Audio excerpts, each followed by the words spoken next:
الحمد لله رب العالمين الرحمن الرحيم مالك يوم الدين إياك نعبد وإياك نستعين اهدنا الصراط المستقيم صراط الذين أنعمت عليهم غير المغضوب عليهم ولا الضالين.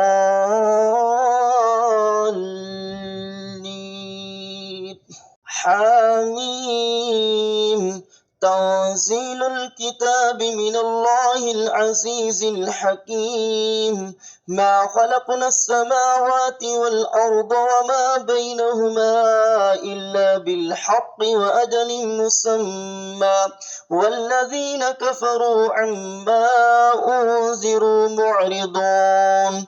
قل أرأيتم ما تدعون من دون الله أروني ماذا خلقوا من الأرض أم لهم شرك في السماوات ائتوني بكتاب من قبل هذا أو أثارة من علم إن كنتم صادقين.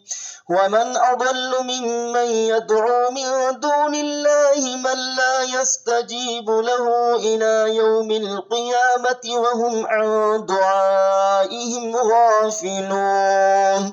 وإذا حشر الناس كانوا لهم أعداء وكانوا بعبادتهم كافرين. وإذا تتلى عليهم آياتنا بينات وقال الذين كفروا للحق لما جاءهم هذا سحر مبين أم يقولون افتراه قل إن افتريته فلا تملكون لي من الله شيئا هو أعلم بما تفيضون فيه كفى به شهيدا بيني وبينكم وهو الغفور الرحيم. قل ما كنت بدعا من الرسل وما أدري ما يفعل بي ولا بكم إن أتبع إلا ما يوحى إلي وما أنا إلا نذير مبين. قل أرأيتم إن كان من عند الله وكفرتم به وشهد شاهد من بني إسرائيل على مثله فآمن واستكبرتم إن الله لا يهدي القوم الظالمين. وقال الذين كفروا للذين آمنوا لو كان خيرا ما سبقونا إليه وإذ لم يهتدوا به فسيقولون هذا إفك قديم ومن قبله كتاب موسى إماما ورحمة وهذا كتاب مصدق لسانا عربيا لينذر الذين ظلموا وبشرى للمحسنين.